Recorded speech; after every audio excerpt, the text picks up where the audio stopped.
Hola chicos, bienvenidos a este segundo video de la unidad uno. En este caso vamos a hablar de dos temas en general, que va a ser los sistemas de control y vamos a hablar un poco de instrumentación. Para los que llevaron el curso, los ingenieros químicos, pues no debería de ser algo, no deberíamos de mencionar nada nuevo, pero para los que no han llevado el curso, pues les va a servir esto como pues, cultura general, ¿no? Que deben de saber antes de tomar un curso de control. Y al final vamos a ver un pequeño ejemplo de un sistema instrumentado y controlado. Eh, bueno, comencemos. Primero que nada, sistema de control. En el video pasado, perdón, vimos la definición de qué es un sistema, que simplemente es una serie de elementos que se relacionan entre sí. Es decir, el cambio de uno va a tener una consecuencia en el otro. Va a generar un efecto. Bueno, un sistema controlado simplemente eh, significa que esa manera en que se relacionan esos elementos se va a regular. Es decir, le agregas una especie de regulación o propiamente un control a esa forma en que se van a relacionar esos elementos. Por ejemplo, acá les presento, esto es una fotocelda, habrá quienes la conozcan, habrá quienes no la conozcan. Una fotocelda no es más que un dispositivo que se suelen utilizar en aplicaciones residenciales y comerciales. Su función es la de poder encender o apagar alguna carga, principalmente luces, cuando el sol se oculta. En ese sentido, una lámpara, por ejemplo, cuando es de día, la fotocelda va a mantenerla apagada, pero cuando es de noche, la fotocelda va a encender esa lámpara. Entonces, lo que tenemos acá precisamente es la celda que pues cuando está iluminada manda a apagar la carga y cuando está oscura pues enciende la carga. En ese sentido, si yo pongo mi mano acá y tapo la luz, pues se va a encender la lámpara. ¿Cómo se conectan?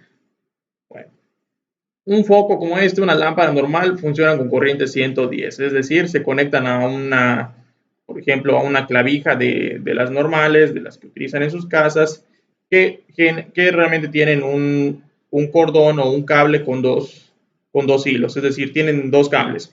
Esos cables, normalmente uno es la fase o la línea y el otro es el neutro, que es lo que se representa con estos dos cables. Las fotoceldas tienen tres cablecitos y lo que simplemente van a hacer es la de switchar, es decir, encender y apagar una lámpara. Normalmente para poder desenergizar una lámpara lo que se tienen son apagadores.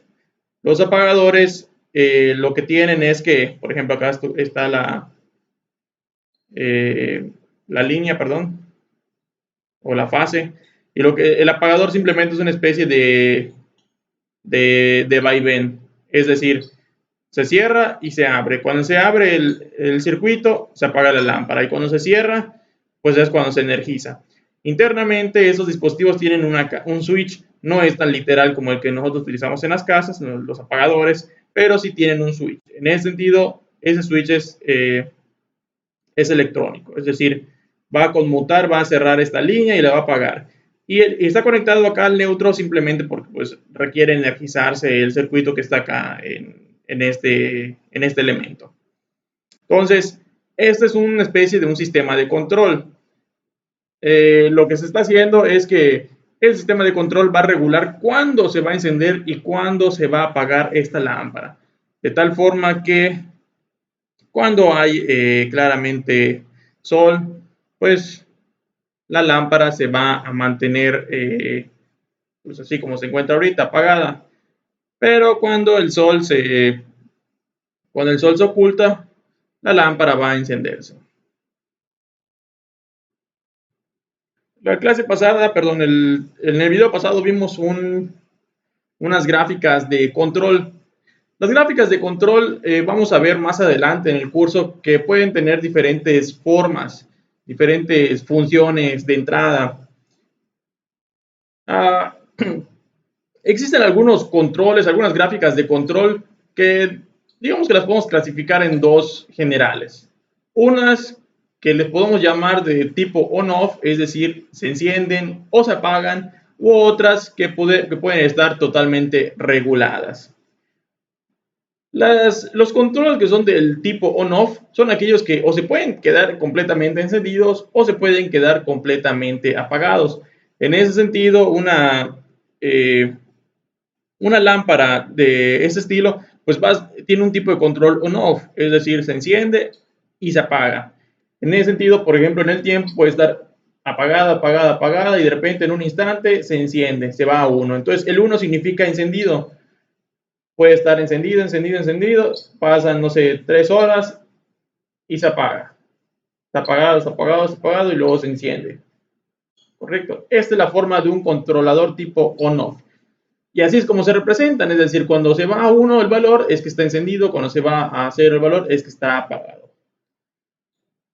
Existen obviamente otro tipo de gráficas que acá arriba pues son variables, es decir, van a poder encontrarse situaciones en las que pues en la gráfica de control no solamente puede adquirir valores de 0 y 1, sino que puede adquirir valores intermedios.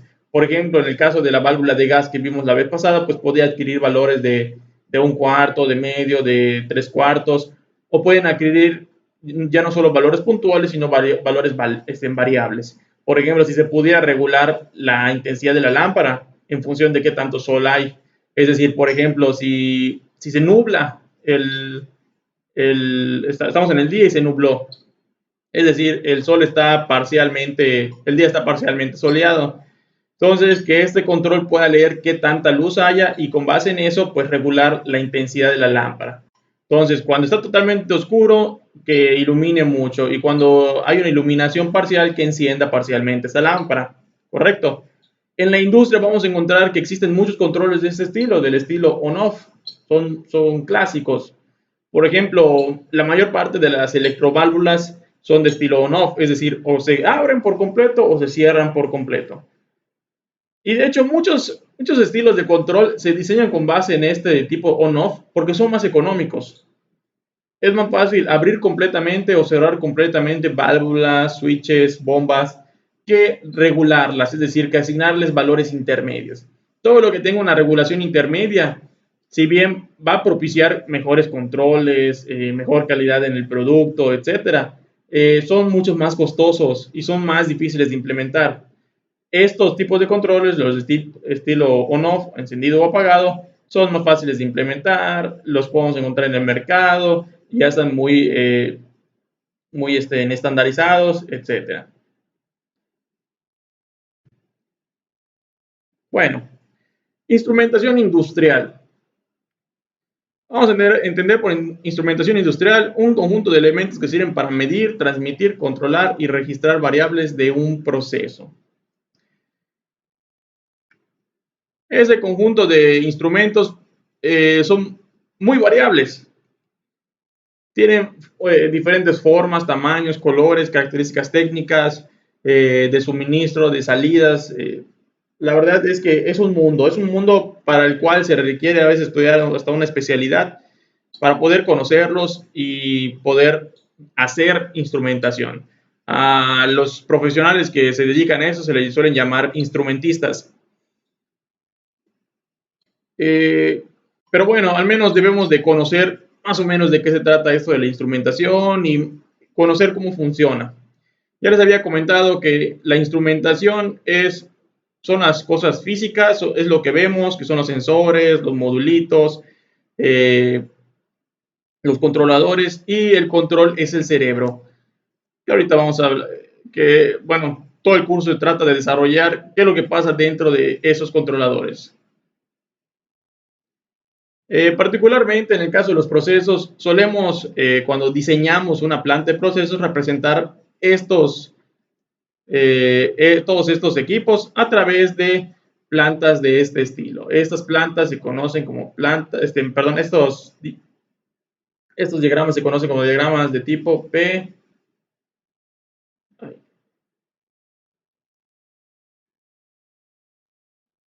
PID.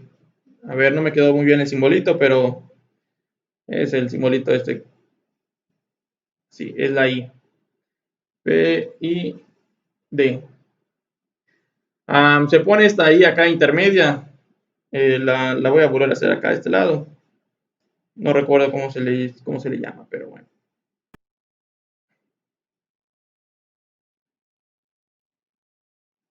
Como que de caligrafía. Bueno, son los diagramas de instrumentación y procesos. Se le pone esta I acá intermedia para no confundirlo con el concepto de PID, que es el que vamos a ver más adelante, que es un controlador proporcional integral derivativo, que es distinto. Entonces, se llaman, o sea, las siglas son las mismas, pero se le pone esta I acá intermedia, solamente para hacer la diferencia entre estos dos. Uno es un controlador y el otro es un diagrama. Diagrama de instrumentación y procesos. Bueno, en este tipo de diagramas solemos representar la instrumentación. Existen otros diagramas que simplemente son los diagramas de flujo de procesos, que simplemente son los que veíamos allá en los exámenes de balances de materia, energía, de operaciones unitarias, donde tienen los tanquecitos, sale del tanquecito, va a otro tanquecito, entra una columna de destilación, que si entra, que si vuelve a retornar, que si va al reboiler, etc. Esos diagramas de flujo de procesos solamente representan flechas, es decir, solo dicen el sentido del flujo y cómo se conectan los equipos entre sí. Los diagramas de instrumentación y procesos son mucho más detallados. Hay toda una norma para saber cómo, más que una norma, estándares, para saber cómo se deben de simbolizar todos los diagramas de flujo de procesos, bueno, los diagramas de instrumentación y procesos. En la carrera realmente nunca se ve esto, pero yo creo que lo mínimo que deberían saber es más o menos a interpretarlos. Existe un software, bueno, mejor dicho, un complemento del programa de AutoCAD. AutoCAD es un programa de dibujo técnico, un programa de dibujo asistido por computadora, que tiene un complemento que precisamente sirve para dibujar esta clase de diagramas. Ese complemento se llama, perdón, ese complemento se llama 3D Plant. Lo pueden buscar, pueden buscarlo en YouTube y van a poder encontrar ahí algunos videitos de cómo pues para que se den una idea de cómo se construyen esos diagramitas. Hay cositas acá que ustedes ya conocen. Bueno, esto es un tanquecito, esto es una bomba, esto es una válvula, las flechas simplemente representan tuberías, esto es un intercambiador de calor, eh, y ya. Ahora, lo que tiene que ver con control acá son esta clase de símbolos, que son estos de acá. Todas estas bolitas, estas líneas acá punteadas forman parte del control. Y todos estos símbolos siempre se representan en inglés. ¿Qué es lo que significan? Normalmente tienen esos simbolitos, pueden llegar a tener 2 o 3 letras. Por ejemplo, acá dice FC. FC significa Flow Control, control del flujo. Entonces, la primera es la variable y la segunda es la función del dispositivo. Por ejemplo, vamos a ver, en este caso, esto es FT, que significa Flow Transmitter, es un transmisor de flujo, es el dispositivo básicamente que está midiendo el flujo, que le manda la señal a este otro dispositivo y es el que hace la señal de control. Por ejemplo, acá LC, L es de level controller, control de nivel. Esto significa LT, level transmitter, transmisor de nivel. Casi siempre van relacionados. Tienes un sensor, que es el que está midiendo el nivel, y tienes un controlador, que es el dispositivo que hace la acción de control, el cerebro. Esto, por ejemplo, es FC, Flow Controller, control de flujo. Este es TT, Temperature Transmitter, transmisor de temperatura. Control de temperatura, control del flujo, transmisor de nivel, control de nivel. Esta creo que es Bueno, eso se refiere a válvula de flujo, flow valve. Eh, Flow transmitter, etcétera. ¿Correcto? Ese, por ejemplo, es transmisor de presión.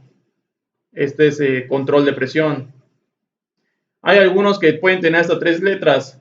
Por ejemplo, hay unos que dicen T y C. Temperature, um, perdón, T y T. T y T. Temperature Indicator and Transmitter. Es decir, es un dispositivo que hace la transmisión y además es un indicador. Un indicador simplemente es un elemento en el que podemos ver ahí el valor puntual de la temperatura. Es decir, un termómetro tradicional. Por ejemplo, este que tenemos acá es un medidor de presión. Este lo podemos catalogar como PI, Pressure Indicator, ¿correcto? Simplemente me va a mostrar la presión, pero es totalmente analógico, no envía datos. Bueno, nosotros podemos clasificar los sensores, perdón, los equipos. Vamos a hablar ahorita de los equipos de medición. Los equipos de medición, pues, son los que tienen los sensores, los dispositivos que convierten la señal de temperatura, de nivel, normalmente algún tipo de señal que sea fácil de utilizar. Normalmente los sensores que vamos a encontrar en la industria química son los sensores de temperatura, de presión, de nivel de líquido, de flujo caudal, de concentración, entre otros. Cuando menciono otros, pues pueden haber sensores muy especializados, sensores de presencia. Hay sensores que, por ejemplo, Bimbo desarrolló una vez una máquina que es capaz de detectar si en los panes, ¿no? de repente no hay un cabello humano. Entonces son sensores de presencia, no detectan la presencia de algún elemento extraño. Pero esos ya son aplicaciones muy especializadas. Los sensores los podemos clasificar en dos grupos generales, los sensores analógicos y los digitales. Los digitales pueden ser transmisores. Dentro de los analógicos vamos a encontrar todos esos dispositivos que no utilizan electricidad. Es decir, pueden ir montados directamente en el equipo del cual le queremos medir la temperatura, la presión o el nivel. Si se va la luz, no va a pasar nada. El sensor va a seguir funcionando. Siempre en la industria se deben de utilizar sensores analógicos a la par que sensores digitales. Los sensores digitales son los que se van a utilizar para el control, ¿correcto? Estos son los que se van a estar utilizando para el control. Los analógicos son de respaldo. Por ejemplo, puedo tener un control de temperatura que tiene que medir la temperatura con algún dispositivo eléctrico, es decir, que pueda utilizar la señal, la pueda enviar, la pueda procesar, pero además tengo que tener un sensor analógico. ¿Para qué? Para cuando se vaya la luz se pueda realizar un control manual, se puedan apagar los equipos, verificar que todo esté en orden, que cumplan condiciones de seguridad, que no se eleve, por ejemplo, la temperatura en un tanque cerrado, que no se eleve la presión, etcétera. Entonces, siempre van a encontrarse los sensores analógicos. Por más instrumentados que puedan estar los procesos automatizados, siempre van a existir los analógicos. Recuerdo que los analógicos pues, no controlan nada, simplemente indican. En ese sentido, este es un TI, que es indicador de temperatura, PI, indicador de presión, y este es un LI, Level Indicator. En el caso de los digitales, pues podemos encontrar estos. El primero es este de nivel. Es un sensor ultrasónico. Acá esta sonda lo que hace es enviar una serie como que de ondas al nivel del líquido. Tenemos el nivel del líquido y luego rebotan estas ondas y lo que hace es leer qué distancia hay entre el sensor y el nivel del líquido. Estos sensores normalmente acá tienen una pantallita que te indican cuál es el nivel del líquido. Estos sensores normalmente son level, indicator y transmisor, es decir, transmisor e indicador de nivel. Los sensores de este estilo, por ejemplo, es un sensor de presión. Este es un sensor de presión que no tiene una pantallita donde vamos a ver la presión. En ese sentido, pues este no es un indicador, este simplemente es un PT, perdón, que es Pressure Transmitter, transmisor de presión. Este, por ejemplo, es un RTD, es un sensor de temperatura. Los sensores de temperatura tipo RTD pues se contemplan como Temperature Transmitter, transmisor de temperatura. No tiene una carátula donde veamos qué temperatura está sensando. Esta al final tiene dos cablecitos que los conecto a un equipo y pues con la señal de voltaje que mandan esos dos cablecitos pues voy a leer cuál es la temperatura que se encuentra acá al final de la vaina. Igual esos transmisores de presión no son inalámbricos. De acá salen dos cables. Bueno, pueden salir dos, tres cables dependiendo del tipo de sensor, ¿no? Normalmente son dos cables. Y esos dos cables pues ya se conectan a un controlador, ¿no? Quien recibe la señal. Entonces les repito, normalmente vamos a tener que usar de manera conjunta un transmisor de presión con un indicador de presión. Si se va la luz, este va a dejar de funcionar, pero este no, entonces este me va a poder servir para monitorear que todo el proceso esté en orden. Bueno, es importante que los sensores digitales, acá les mencioné, pueden ser transmisores. Existen dispositivos digitales que no son transmisores. Por ejemplo, existen algunos dispositivos de medición de temperatura que acá ya tienen su pantallita. Son muy básicos. Tienen una pantallita acá y literalmente te va a marcar acá 15, 20, 35 grados centígrados. Pero no va a transmitir, es decir, no tiene una salida de señal que lo pueda conectar a otro equipo. Entonces, es un indicador de temperatura, pero es digital. Esos normalmente son autónomos, es decir, funcionan con baterías. Y de hecho son muy baratos, creo que son más baratos que los analógicos. Bueno, ahora vamos a hablar acerca de los controladores. En esta anterior, pues hablamos de los sensores o medidores y también, pues, que normalmente están relacionados con transmisores, es decir, pueden ser transmisores o pueden ser solamente indicadores. Los controladores, estos son muy variados y van a depender de su capacidad. Los controladores son los que pues finalmente hacen la acción de control de uno o múltiples sistemas que pueden estar relacionados entre sí. Es decir, existen controladores tan complejos que pueden estar monitoreando un montón de variables de sistemas independientes, es decir, que no tengan nada que ver uno con el otro y que solamente un cerebro esté haciendo toda la chamba de control y cómputo. Podemos llegar a clasificar esos dos controles en básicos y avanzados. Los básicos son aquellos controles que hacen solamente una acción de control, es decir, cumplen con una tarea de control de forma independiente. Ese, por ejemplo, es un modulito de temperatura. Esos modulitos de temperatura lo que hacen es pues simplemente controlar la temperatura de un sistema. Existen otros modulitos que pueden controlar nivel, que pueden controlar presión, velocidad de un motor. Igual son así muy simples. Es decir, están diseñados específicamente para hacer una acción de control muy específica. Y gracias a eso es que estos modulitos normalmente son baratos. Estos los podemos llegar a encontrar por desde 400 pesos en Mercado Libre. En tiendas igual a veces de instrumentación, igual 400, 600 pesos. Son realmente baratos. Ahora, en los avanzados normalmente encontramos dispositivos de tipo PLC. Los PLC significa controlador lógico programable. Los PLCs básicamente son computadoras industriales. Son computadoras industriales porque son muy robustas, es decir, estas no se suelen quedar atorados como una computadora. Tienen diferentes consideraciones constructivas que hacen que, a pesar de ciertas circunstancias, puedan seguir trabajando.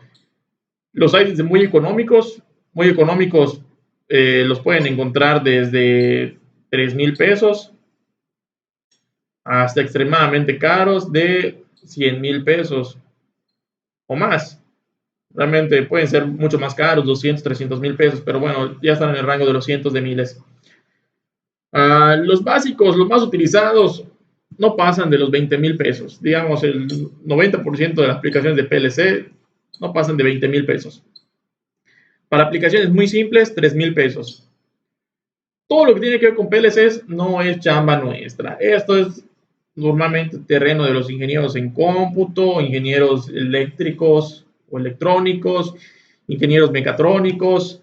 Aunque siendo sincero, ninguno de esos ingenieros ve de lleno todo lo que tiene que ver con control.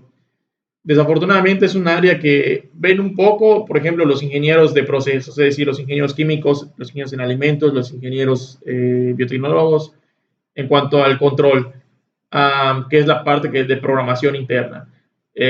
Otro poco lo ven los ingenieros mecatrónicos, ¿no? Que tiene que ver con aspectos instrumentados. Otro poco los ingenieros electrónicos, que tiene que ver con qué es lo que hay dentro de esos dispositivos. Pero realmente la parte esta de interconectar, de programar, de poner a funcionar un sistema, no existe ninguna carrera como tal que lo vea, más allá de los especialistas, es decir, ya ingenieros que tomaron cursos o especialidades en instrumentación. Ahí normalmente se les enseña a programar estos dispositivos y ponerlos a funcionar. Y la verdad que es una carrera bien remunerada. Al fin y al cabo, todo lo que tiene que ver con automatización, pues está relativamente bien pagado. No en todo México. Acá en Yucatán, pues somos el estado menos automatizado, pero bueno, éramos de los estados menos automatizados, no sé si lo sigamos siendo. Pero bueno, um, es importante, cuando estaba mencionando las dos diapositivas anteriores que hablamos de los sistemas controlados, perdón, de instrumentación, cuáles son los elementos que tienen la instrumentación industrial.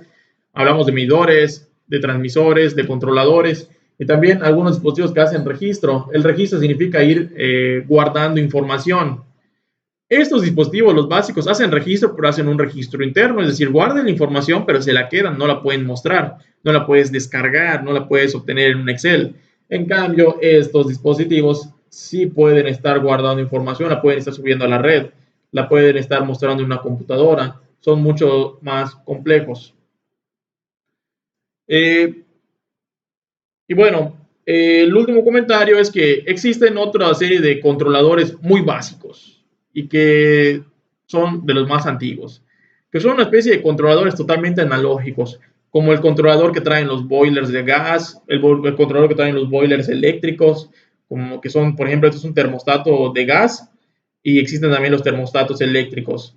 Los controladores que traen las neveras tradicionales, las normales, las pequeñitas, estas de dos puertas, las que traen puerta arriba, puerta abajo, suelen traer controladores analógicos. ¿Qué significa esto? Que no hacen la acción de medición, hacen la acción de control y lo hacen totalmente de manera analógica, sin electricidad. Es decir, no utilizan una computadora, no tienen un cerebro o un chip allá adentro que les marca el paso, que les dice cuándo encenderse y cuándo apagarse. Uh, Y pues bueno, ese tipo de controladores son los más antiguos. Varios de esos controladores tienen más de 50, 70 años. Fueron los primeros que se comenzaron a diseñar, ya que hacían la chamba de todos. Lo que hace esto, lo que hace esto, pero en un sistema muy, muy simple. Es decir, esos funcionaban para sistemas controlados muy, muy básicos. Y tenían la ventaja de ser muy robustos. Les podía dar el sol, se pueden mojar, los puedes golpear y van a seguir funcionando. Entonces, por eso es que estos van a tener siempre una palomita y siempre van a seguir siendo utilizados en múltiples dispositivos. Aunque tengo que decir que con la llegada del famoso, estos dispositivos controlados en el hogar, ¿cómo se llama esta área? Domótica. Todo lo que tiene que ver con domótica, que busca que todos los dispositivos que tengas en tu casa los puedas controlar desde una aplicación o desde tu mismo celular, que puedas controlar luces, nevera, horno de microondas, lavadora, que te puedan informar si están funcionando, si no están funcionando, si están apagados, cuándo están consumiendo. Pues llegará un momento en el que estos dispositivos ya no puedan seguir sirviendo para la tecnología que se esté utilizando. Es decir, a pesar de ser muy baratos y muy útiles, llegará el momento en el que los seres humanos pues queramos tener el control de absolutamente todo lo que usamos en la casa. Y en ese sentido, estos ya no van a funcionar. Pero yo creo que va para largo. Al menos de aquí a 20 años van a seguirse utilizando esta clase de dispositivos.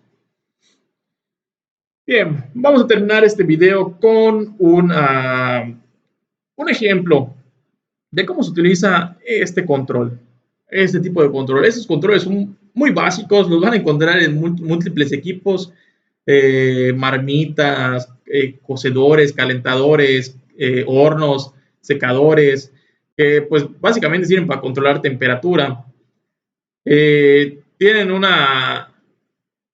tienen múltiples aplicaciones y son tan fáciles de utilizar que pues lo suelen manejar técnicos, no necesariamente tienen que ser manejados por un ingeniero, o sea, cualquier técnico que tenga nociones básicas de electricidad los va a poder aplicar.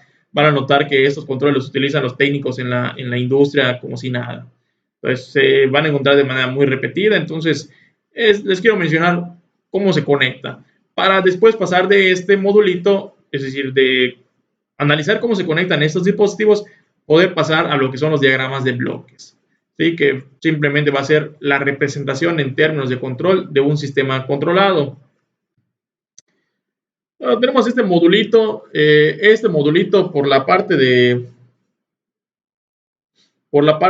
atrás tienen, déjenme borrar esto, por la parte de atrás tienen una zona de conexiones, es decir, esto es un modulito largo. Toda esta parte que está acá atrás tienen una serie de borneras de conexión, donde pues voy a primeramente alimentar el dispositivo de energía, los sensores de temperatura, el actuador, etc.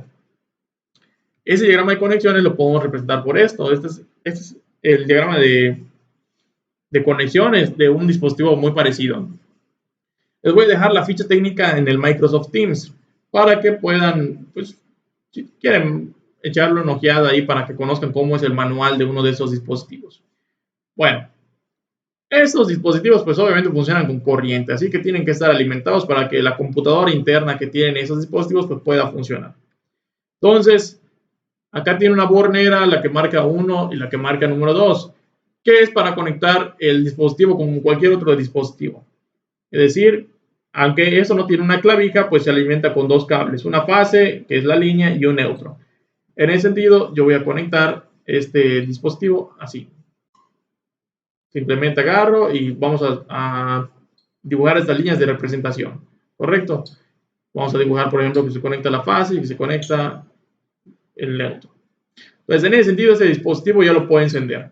Lo conecto a la corriente eléctrica y simplemente, una vez que yo lo conecto, se enciende de manera directa. No tiene switch de encendido. Pues apenas lo conecto, ¡pum!, se energiza. Me empiezan a aparecer numeritos acá en la pantalla. Es importante mostrarles que normalmente estos dispositivos son, sea cual sea la marca, van a ver que son muy parecidos. Tienen una parte numérica acá arriba y otra acá abajo. Normalmente la de acá abajo es la del set point, es decir, es mi referencia, es a qué temperatura quiero controlar este dispositivo. Pues, por ejemplo, acá vamos a poner el nombre de set,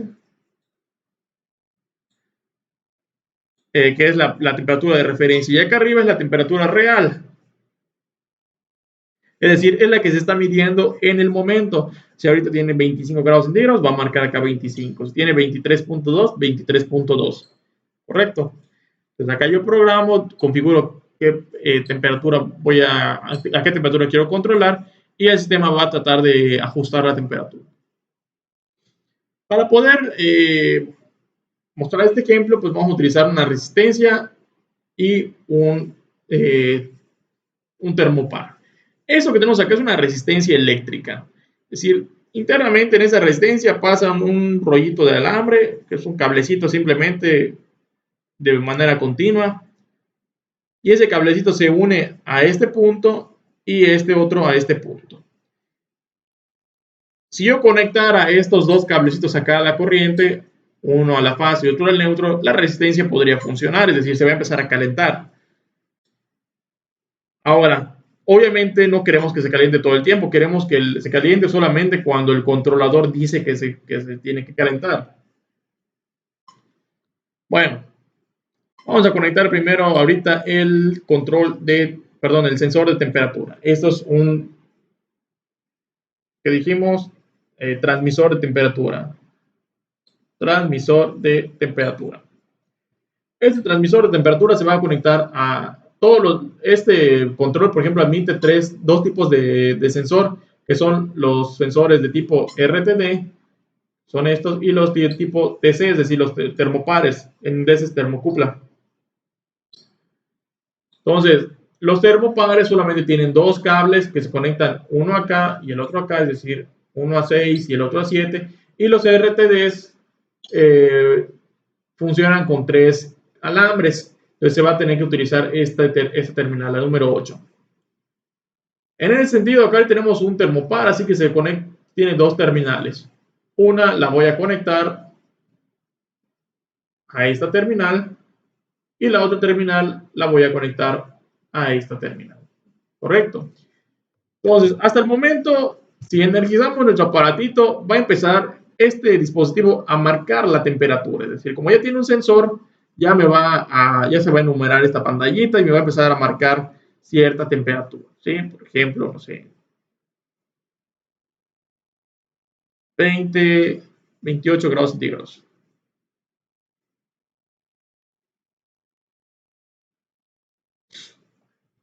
Bueno, los termopares, ¿cómo funcionan? Si se está tocando esta terminal, es conforme va a marcar la temperatura. Siempre los termopares y los RTDs, esos sensores de temperatura, marcan la temperatura de la punta de la vaina del dispositivo. Si tocan acá, no les va a marcar nada, salvo que por transferencia de calor se vaya calentando todo este elemento, pero bueno, realmente marcan temperatura con lo que tocan acá en la vaina, en la punta de la vaina. Bueno, obviamente, ¿cómo tenemos que conectar nuestro sistema para que pueda funcionar? Pues bueno, en este caso, ¿qué es lo que tenemos que tener? Vamos a suponer que tenemos una cubeta, esa cubeta que está llena de agua, y lo que tenemos de este lado, pues es el sensor de temperatura. Es decir, el sensor de temperatura, vamos a suponer que lo metimos de este lado, está como que tocando el medio de agua. Y de manera simbólica vamos a unirlo así, ¿sí? Acá está el dibujito, pero bueno, esta punta de este sensor tiene que estar claramente acá. Muy bien. ¿Qué es lo que hacen uno de estos modulitos? Esos modulitos tienen una aplicación del tipo on-off. Es decir, o encienden la resistencia o la apagan. Y la manera en que pueden controlar el agua es encendiéndola por tiempos controlables, es decir, la encienden, no sé, 20 segundos, la apagan un segundo, la encienden 30 segundos, la apagan un segundo. Es decir, sus gráficas de control son de este estilo. Encienden, apagan, encienden por más tiempo, apagan por más tiempo, encienden. ¿Correcto? Son una especie de pulsaciones. Obviamente, esas pulsaciones, si yo tengo una gráfica de respuesta, pues va a generar un cambio en la temperatura. Acá tengo la temperatura y acá tengo el control. Entonces, en ese sentido, la temperatura se va a comportar pues, de forma un poco errática, pero pues controlable. Es decir, empieza a calentarse, hasta que se alcance la temperatura establecida, que esta debe ser la temperatura set, la de referencia. ¿Correcto? En ese sentido, el dispositivo tiene acá un dispositivo que se llama relevador. Los relevadores son una especie de cajitas, la voy a dibujar por acá. Son cajitas que digamos, son unos elementos que tienen, por el momento vamos a representarlo con 4 terminales, es decir, de un lado tiene un switch normal, imagínense que es el apagador simple de sus luminarias, es decir, o se cierra el circuito o se abre. Entonces, yo conecto entre ese terminal y ese terminal, pues esta resistencia, de tal manera que cuando se acciona, cuando se cierra el circuito es cuando va a calentar, y cuando se abre deja de calentar, ¿correcto? Pues simplemente no es más que un interruptor, solamente que ese interruptor es electrónico, es decir, internamente este dispositivo tiene otras dos terminales. Esos dos terminales lo que tienen acá es una especie de bobina, ¿sí? Una bobinita que cuando se energiza esta bobinita es cuando cierra. Cuando se desenergiza esta bobinita es cuando se abre. Los relevadores son electrónicos, ¿correcto? Es decir, funcionan con electricidad. Si yo agarro y le doy una corriente eléctrica a este dispositivo, supongamos que les doy 12 volts, nada más de ejemplo, lo que va a hacer es cerrar o abrir el circuito. Estos dispositivos relevadores, que en inglés lo van a encontrar como relay, son los dispositivos que se utilizan para el control. Yo diría que en el 90% de los sistemas controlados. Correcto. Hay una infinidad de tipos de relays, cómo funcionan, cómo se energizan, etcétera. Pero en esencia es esto. Yo le doy corriente a esas dos terminales y lo que va a hacer es conmutar, es decir, encender y apagar la línea del dispositivo que quiero controlar. Entonces, obviamente, esta parte está interna, es decir, no lo vemos, está dentro del modulito. Finalmente, quien controla cuándo se enciende y cuándo se apaga es esto, es el dispositivo. Lo que yo voy a tener acá es conectar los cables a este terminal y a este terminal, que es esto que tenemos acá. Entonces, estos tres que vemos acá son los que sirven para el encendido y el apagado. Solamente que tienen dos configuraciones, normalmente abierto y normalmente cerrado. Es normal closed y normal open. Por ejemplo, ¿qué significa eso? Normalmente cerrado significa que cuando no está energizado este dispositivo, el relay se mantiene cerrado, es decir, va a estar encendido. Es decir, si yo tengo apagado el dispositivo, acá va a estar conectado, va a estar energizado toda esta resistencia. Y normalmente abierto significa que, al contrario, normalmente va a estar desconectada y solamente cuando el controlador quiera cerrar el dispositivo es cuando ¡puc! Se cierra. Entonces acá vemos esta simbología que es el switch, que dependiendo de cómo yo conecte mi dispositivo es como va a funcionar. El común, acá que aparece común, es un cable, ¿no? Finalmente yo requiero dos cables para conectar esa resistencia, como en el dispositivo mismo, ¿no? El común es el neutro, ¿no? Lo que voy a hacer acá, solamente para ejemplificarlo, es que en este caso, por ejemplo, si yo quisiera desconectar este dispositivo, bien podría agarrar acá y ponerle un switch. Es decir, conecto acá y conecto acá. Entonces lo que va a hacer es o abrir o cerrar el circuito. La manera en la que van a funcionar estos dispositivos es de la siguiente. Yo lo que voy a hacer es conectar este dispositivo. Vamos a ponerlo acá normalmente abierto, es decir, normalmente quiero que no esté energizado y solamente cuando el dispositivo lo indique se energice. ¿Correcto? El otro lo voy a conectar a esta corriente, es decir, al neutro, ¿sí? El neutro, la fase, no importa. Supongamos que esto es un neutro. Y para poder energizar este dispositivo, ¿qué es lo que requiero? Requiero que este otro se alimente una fase. Entonces, ¿qué es lo que voy a hacer? Lo que hace este dispositivo es que finalmente dice acá común. Lo que voy a hacer es conectar la fase. Acá voy a hacer este simbolito nada más para representar que no se están tocando estos dos cables. Y lo conecto acá. ¿Qué es lo que está haciendo? Fíjense, la resistencia está conectada directamente al neutro, ¿correcto? Para que pueda funcionar una resistencia o un dispositivo eléctrico, necesitan tener los dos cables conectados. Ustedes cuando conectan un ventilador al enchufe, pues requieren conectar las dos patitas de la clavija. Si desconectan una, no va a encender. Entonces, para poder desconectarlo, basta con que yo quite una. Eso es lo que hace este tipo de controles. Una lo tengo totalmente conectada, ya está conectada directamente, y la otra es la que se va a switchar. Es decir, en esta línea hay un switch. Entonces ese switch está acá. Entonces, en ese sentido, lo que hace este dispositivo es agarrar y cerrar o abrir este circuito. Finalmente, lo que se está haciendo es que acá hay una especie de terminal y lo que va a hacer es en un momento abrir y en otro momento cerrar, es decir, unir estas dos terminales. Eso es lo que está pasando. Entonces, cuando el controlador lo indique, acá dentro hay un relay que se va a cerrar, es decir, va a conmutar y va a energizar la resistencia. Bueno, esto finalmente es la acción de control.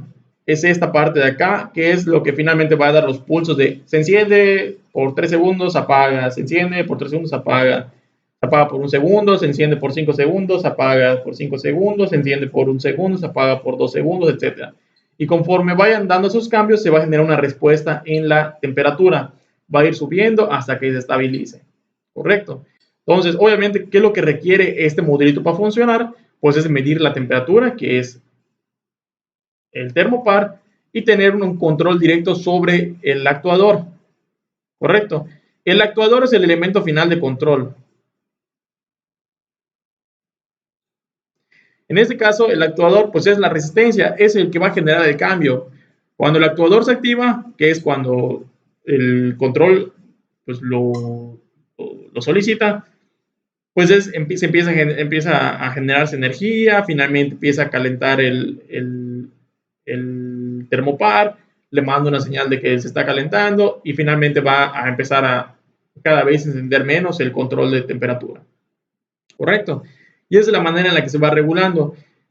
Les repito, existen unos controles más avanzados que pueden hacer una regulación parcial. En lugar de estar haciendo pulsaciones de encendido, apagado, encendido, apagado, encendido, apagado, lo va encendiendo todo el tiempo, pero con una potencia más pequeñita. Es decir, en lugar de darle toda la corriente de golpe, lo que va a hacer es regular qué tanta corriente le va a dar. Le va a dar un poquito menos, un poquito más, etc.